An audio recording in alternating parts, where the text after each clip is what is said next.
자, 두 번째 온라인 강의를 시작하겠습니다. 이 강의는 영재 수업 설계이면서 스템 수업 설계이기도 합니다.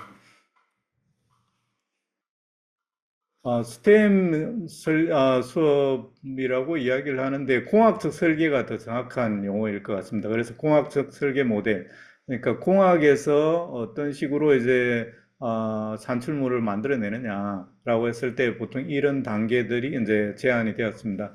그 매사추세츠 이제 그 엔지니어링 디자인 프로세스라고 해서 보면은 이제 1단계에서 필요 또는 문제를 이제 발견하는 거.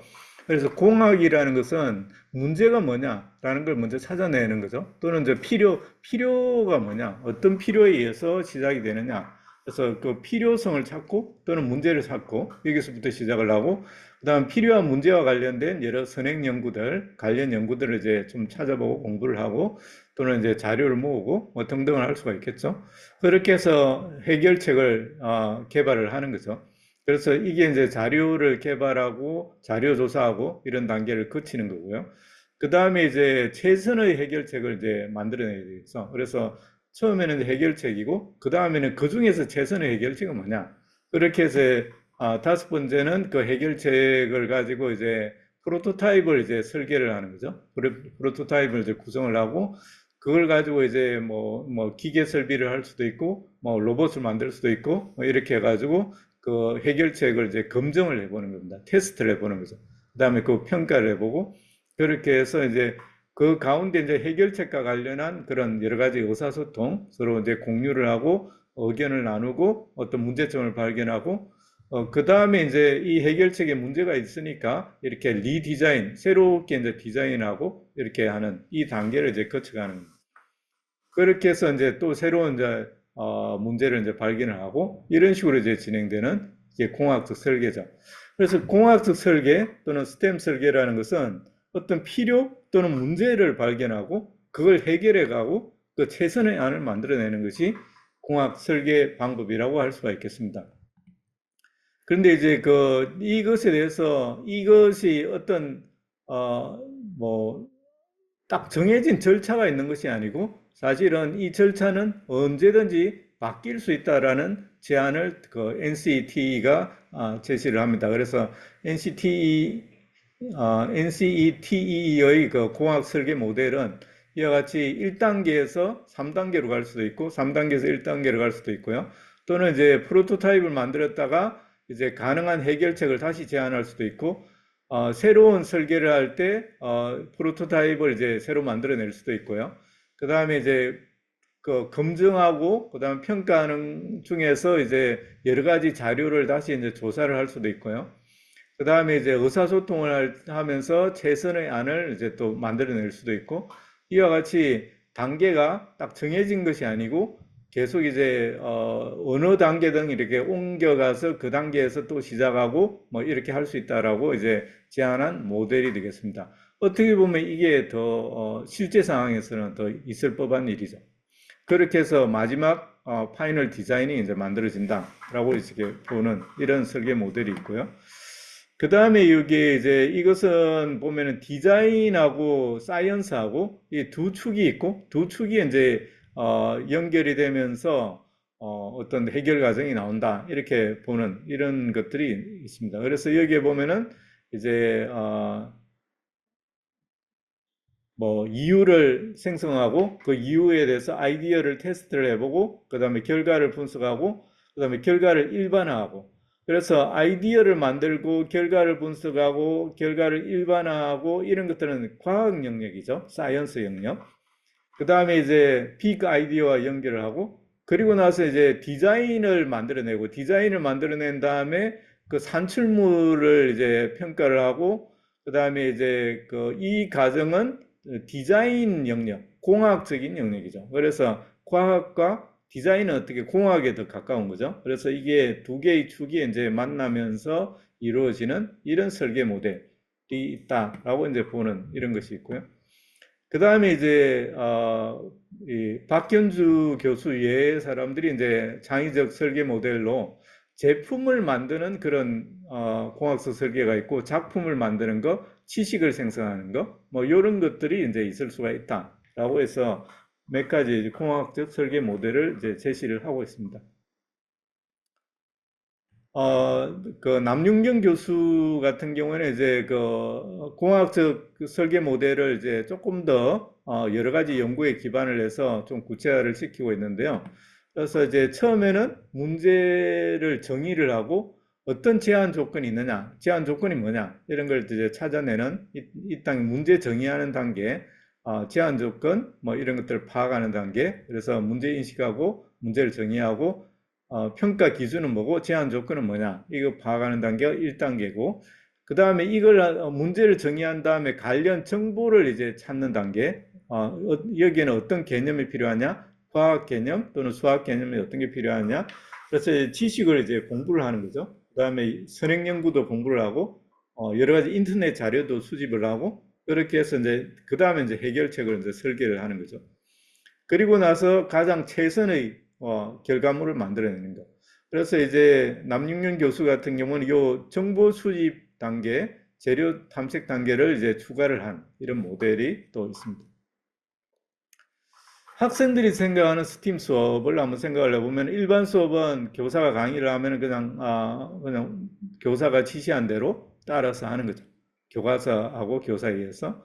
근데 스팀 수업은 학생이 스스로 하는 겁니다. 아이디어를 내고 결과물을 만들어내고 협력하고 그래서 학생 중심이고 만들기와 체험 수업이다. 그래서 메이킹 수업이라고도 하는데 메이킹은 그냥 단순한 만들기로 오해를 받을 수가 있고요.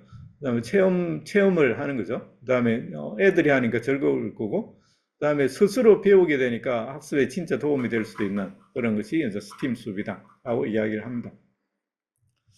그다음에 이제 융합인재교육 우리나라에서도 2011년부터 이게 강조가 되면서 스팀 수업이라고 이렇게 이야기를 하죠. 체크리스트가 있고 스팀의 목적이 뭐냐, 개념이 뭐냐. 그래서 스팀 수업에는 세 가지 요소가 있죠. 상황 제시, 창의적 설계, 감성적 체험. 이 세 가지 요소가 있다.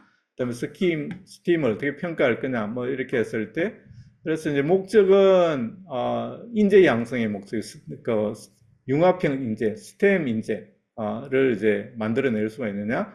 그 다음에 이제 학생 흥미를 높여야 되고 실생활과 연계된 그런 주제여야 되고 융합적 사고력을 키울 수 있어야 된다. 그러니까 수학, 과학, 뭐 기술, 공학을 이제 지식과 기능을 높일 수 있도록 이렇게 해야 되고 그 다음에 상황을 만들어낼 때는 실생활과 연계된 상황, 그 다음에 흥미를 줄 수 있는 상황, 그 다음에 학생의 눈높이 수준에 맞는 상황, 그다음에 창의적 설계를 하려는 과정에는 창의성이 표현될 수 있는 그런 이제 창의적 설계 과정이 이제 들어가는 거고, 그다음에 학생이 하는 거고, 어떤 아이디어를 낼 수 있도록 다양한 아이디어를 낼 수 있도록 이런 거, 그다음에 도구를 활용하는 거, 이게 이제 창의적 설계 과정에 애들이 뭐 발휘할 수 있도록 교사가 적절하게 이제 요소를 뭐 학습지를 만들 수도 있고 요구 조건을 할 수도 있고 뭐 하는 거죠.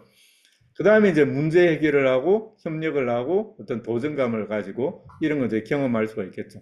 그래서 이 과정 전체에서 이런 감성적 체험을 이제 경험할 수가 있겠죠. 그 다음에 이제 문제를 해결할 수 있다는 그런 걸 평가할 수 있도록 이렇게 돼 있느냐. 그 다음에 다양한 산출물이 나올 수 있도록 돼 있고 그걸 평가했느냐. 그 다음에 결과가 아니고 과정에서 애들이 이걸 어느 정도 하고 얼마나 열심히 하고 아이디어가 새롭고 뭐 이런 걸 했느냐라는 걸 평가할 수 있도록 이렇게 해야 된다라고 이제 되어 있습니다. 제가 이제 그 스티인과 관련해서 이제 참여하면서 실생활 문제의 발견과 해결 경험학이라는 바다 위 주택을 설계하는 그런 이제 그걸 만들어내기도 했는데, 그 주제로 예를 들어서 뭐 이런 걸 처음에 했죠. 아프리카에서 물이 엄청 부족해가지고 뭐 3km 거리에 물이 있다. 그래 물을 어떻게 얻을 수 있을까? 그래서 되게 이제 이 마을 주민들이 머리에 이렇게 물을 이고 가는 것이 보이죠. 엄청 힘들게 2, 3km를 걸어야 하는 이런 문제. 그러면 2, 3km를 이렇게 안 하고 어떻게 하면 물을 얻을 수 있을까? 뭐 애들한테 아이디어를 내게 하는 뭐 이런 것에서 시작을 했습니다. 그 다음에 이제 뭐 이 스팀 상황의 문제라는 것은 이제 답이 보이지 않아야 되죠. 그 다음에 다양하고 독창적으로 어떤 아이디어도 내고 해결 방법도 내고 그 다음에 이걸 하려고 그러면은 이제 과학, 기술, 뭐 수학, 그다음에 뭐 국어라든가 뭐 이런 것도 연결될 수도 있고요. 그다음에 이제 논리적인 사고를 이제 할 수 있도록 해야 되고 최선의 방안을 탐색할 수 있고 의사소통을 열심히 하고 최선의 설계를 만들어낼 수 있고 그다음에 표라든가 그래프를 만들어낼 수 있게 설계할 수 있게 이제 요청을 해야 되고요. 그래서 생각해보고 공유하고 그다음에 뭐 이런 게 충고하고 다시 이제 개선을 하고 뭐 이런 걸 계속 반복할 수 있도록 그래서 이제 다양한 뭐 학문적 접근, 최선의 설계안을 만들어내는 거 이런 것들이 이제 스팀 수업의 목표다라고 이제 볼 수가 있겠습니다. 그래서 이제 뭐 사고는 애들이 창의적 사고 높여야 되는 건 당연하고요. 그다음에 논리적 사고 또는 비판적 사고도 이제 이 과정에서 높여야 되고 그다음에 경제적 사고도 높일 수가 있고요. 그다음에 설계를 할 때 설계가 굉장히 구체적이냐, 타당하냐 뭐 이런 걸 평가할 수 있고 그다음에 이제 여러 학문을 어느 정도 결합시키느냐 이런 것들이 이제 평가 요소로 사용될 수가 있습니다. 뭐 논리 비판적 사고는 근거를 기반으로 판단하는 사고죠. 그래서 이제 어, 이유나 근거를 기반으로 자기 주장을 하는 것 이것이 이제 논리적 사고라고 이야기를 할 수가 있고 이게 타당할 때 의미가 있고 문제 발견 정의 단계에서는 목표 지점과 현재 지점 사이를 그 간격을 인식할 수 있는 그런 그 능력이 점차 필요하게 되겠고요. 그 다음에 이제 주어진 상황 속에 제시된 정보와 자신이 알고 있는 다양한 지식을 기반으로 인식한 문제를 정의할 수 있어야 됩니다. 그러니까 문제를 정의하는 능력, 이런 것들이 이제 필요한 거죠. 이게 이제 논리적 사고력에 해당이 되겠습니다. 그 다음에 이제 창의적 사고는 새롭고 독특한 아이디어를 만들어내는 거죠. 유창성, 유연성, 독창성이 있는데, 유창성은 굉장히 많은 생각을 하는 것이 유창성이고, 유연성, 융통성은 좀 성질이 다른 걸 하는 겁니다. 그러니까 예를 들어서 종이 한 장으로 뭘 할 수 있지? 라고 했을 때 종이 한 장으로 글을 쓸 수 있다, 편지를 쓸 수 있다, 뭐 낙서를 할 수 있다. 이건 다 똑같은 거죠. 근데 종이로 이제 뭐 종이 배를 만들 수 있다. 그건 글을 쓰는 것이 아니고 배를 만드는 거죠. 그다음에 종이로 햇빛을 가릴 수 있다. 이는 또 다른 거죠. 그걸 융통성이라고 합니다. 성질이 다른 어떤 아이디어를 내는 것. 독창성은 뭐 30명의 애 중에 애만 그 아이디어를 냈다. 그게 이제 독창성이 되겠죠. 그래서 이제 그 창의적 사고를 키워야 되는데 창의적 사고를 키우는 이제 훈련을 좀 할 수도 있습니다. 스캠프라는 기법. 그러니까 이게 머리 글자인데요. 어떤 걸 대치한다고 그러면 어떻게 될까? 지금 산에 갔는데 젓가락이 없다. 그럼 뭐 뭘로 대체할 수 있을까? 그다음에 C는 결합하는 거죠. 컴바인 결합하는 거죠. 뭐 이것을 다 들고 가야 되는데 이걸 한꺼번에 어떤 결합할 수 있는 방법은 뭐가 있을까? 그다음에 이걸 다른 상황에 적용한다면 어떻게 될까? 어댑터. 그다음에 modify 축소한다고 그러면은 확대한다고 그러면은 뭐 이런 거 변형한다고 그러면은 뭐 이런 거. 그다음에 이걸 다른 곳에 사용한다고 그러면 어떻게 될까? 그 다음에 제거하면 어떻게 될까? 그 다음에 그 반대로 한다고 그러면 재배치한다면 어떻게 될까? 이런 것들이 이제 스캠퍼 기법입니다. 이걸 이제 수업에서 계속 사용할 수 있게 이렇게 하면 애들의 창의성을 좀 더 높일 수가 있을 거라고 생각합니다. 예를 들어서 뭐 뒤집는다, 역할을 바꾼다, 뭐 이 애가 하나 있는데 이 빼빼로 중에서 이제 초콜릿이 묻어 있는데 손에 묻죠. 그래서 이제 뒤집은 것이 바로 초콜릿을 안쪽에 집어넣는 이게 이제 거꾸로 하는 창의적 기법을 사용한 거죠. 그 다음에 이제 연꽃 기법을 사용할 수도 있는데요. 이 연꽃 기법은 가위라는 주제로 이 주변의 8칸을 채우는 겁니다. 그래서 가위의 는 어떤 재료로 가위를 만들까? 이 가위의 용도는 어떻게 해야 될까? 그다음에 가위를 이제 어떤 그 기계식으로 하느냐, 전동으로 하느냐, 뭐 이런 등등. 그래서 이 주변에 8칸을 채우고 이 A에 대해서 또 8칸을 채우고 H에 대해서 8칸을 채우고 이런 걸 이제 할 수 있는 것. 그래서 꽃잎이 피고 그 바깥에서 피고 또 피듯이 이렇게 하는 기법을 연꽃 기법이라고 이렇게 이야기합니다. 이 8칸을 채우고 또 채우라고 그러면은 영재하는 애들이 뭐 이게 3분의 1도 못 채웁니다. 처음에는 영재성이 잘 발현이 안 되는 거죠. 자꾸 훈련을 시켜야 됩니다. 그래서 지금 한번 보면은 가위를 기준으로 바깥에 채우라고 그러면 이 색상은 어떻게 할까? 모양은 어떻게 할까? 크기는 어떻게 할, 액세서리를 달까 말까? 소재는 뭘로 할까? 작동 방식은 어떻게 할까? 어떤 용도로 쓸까? 이 8칸 서로 다른 걸 채워야 되는데 이게 이제 융통성이죠. 그런데 비슷비슷하게 이렇게 채우는 학생들이 있습니다. 쇠 가위, 뭐 플라스틱 가위, 무슨 가위, 그리고 뭐 하고 나면 더 이상 못 씁니다.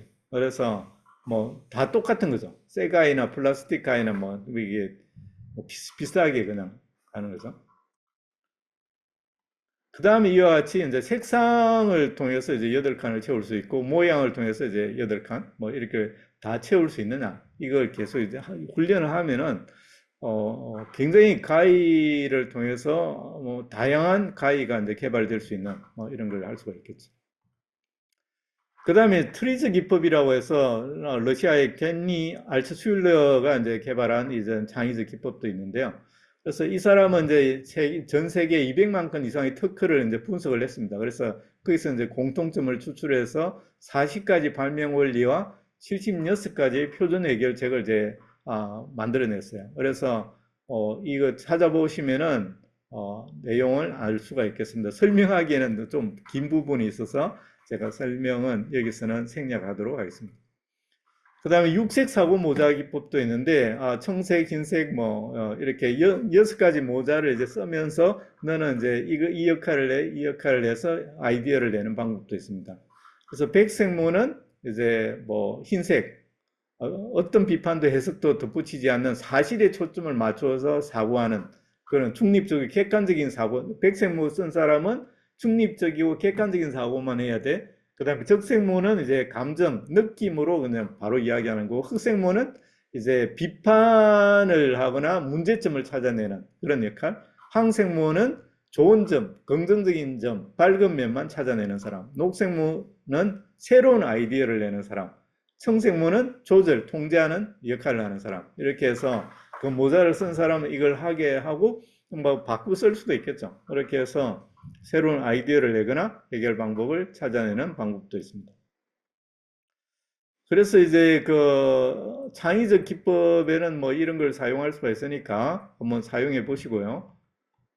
그 다음에 이제 경제적 사고라는 것은 비용 대비 이제 부가가치 개념인데 많이 팔고 이익은 적게 취하는 방법도 있고, 그 다음에 그 굉장히 그 이익을 많이 취하고 적게 만들어내는 방법도 있겠죠. 그래서 이걸 타협할 수 있는 조건, 그 다음에 효율적인 의사결정 방법론을 채택하는 거.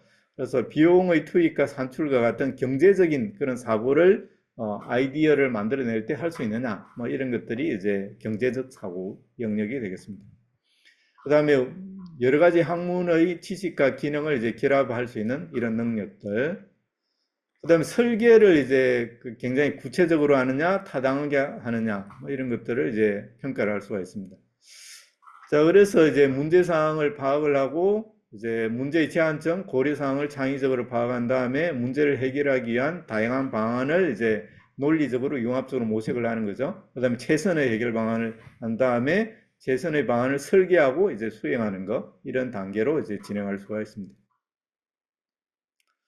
이게 이제 저희가 스팀 할 때 개발한 건데 뭐 지금 이제 굉장히 기후 온난화 때문에 빙하가 계속 녹고 있죠. 그래서 이 상황에서 이 지구가 다 바다에 잠긴다고 그러면은 여기에서 이제 바다 위에서 생활을 해야 된다. 그런 이제 바다 위 주택을 한번 설계해 보자. 그래서 흔들리는 물 위에서 자급자족을 해야 되고 딴 데 뭐 어디서 육지가 없다. 그래서 다들 바다 위에 있다. 그럼 환경의 피해는 최소화해야 된다. 그러면은 이런 에너지, 식량, 물 등을 공급하지 오직 주택 안에서 모든 걸 해결해야 된다. 그러려면 어떻게 해야 될까라는 이제 답이 보이지 않는 이런 상황을 줍니다. 상황 제시죠. 그 다음에 이제 애들의 창의적 사고를 계속 유도하기 위해서 이때 이제 주택 설계할 때 고려해야 될 문제점을 쓰는 거죠. 문제를 이제 정의를 하고 그다음에 문제의 제한점 이런 걸 막 찾아내야 되는 거죠. 그래서 에너지, 식량 등을 공급받지 않고 모든 것을 해결해야 된다. 그래서 생각나는 대로 10가지 이상을 쓰게 만드는 거죠. 그렇게 해서 처음에는 개별적으로 생각하게 만들고 그 다음에 이제 모둠이 모여서 서로 다른 생각이 어떤 것이 있는지 이렇게 이제 서로 토론을 해서 그래서 문제점 바다 위에서 산다고 그랬을 때 해결해야 될 문제들이 어떤 것이 있는지를 최대한 찾아내는 거죠. 그러면 그걸 해결할 방법은 또 어떻게 있을까라는 것에 대해서 뭐 여러 가지 과학, 수학, 국어, 사회, 경제, 기술, 공학, 환경, 의학, 예술 이런 걸 최대한 활용을 해서 원리와 지식과 이론을 사용을 해서 어떤 해결 방안을 쓰라 이렇게 하는 겁니다. 그래서 이게 모둠별로 이렇게 할 수가 있겠죠. 그 다음에 이제 이거 이제 해결 방안을 여러 가지를 썼으면은 이제 한번 주택을 한번 설계를 해봐라. 그래서 이제 설계를 하고 그 설계한 이유를 써라. 이렇게 하면은 이제 여기 보면은 창의성도 키울 수 있고 논리 비판적 사고도 키울 수 있고 융합적 사고도 키울 수가 있겠죠. 그다음에 설계를 뭐 구체적으로 할 수 있느냐, 타당하게 할 수 있느냐 이런 식으로 이제 이런 문항들을 이제 만들어낼 수가 있겠습니다. 자, 그래서 지금 두 번째 강의는 스템의 설계, 그 다음에 여기에서 영재성을 어떻게 좀 키우는 방법들은 뭐가 있느냐, 이런 것들을 이제 설명을 했습니다. 그래서 이것을 활용을 해서 나중에 수업을 적용할 때 좀 도움이 됐으면 좋겠습니다. 네, 두 번째 온라인 강의는 이걸로 마치겠습니다.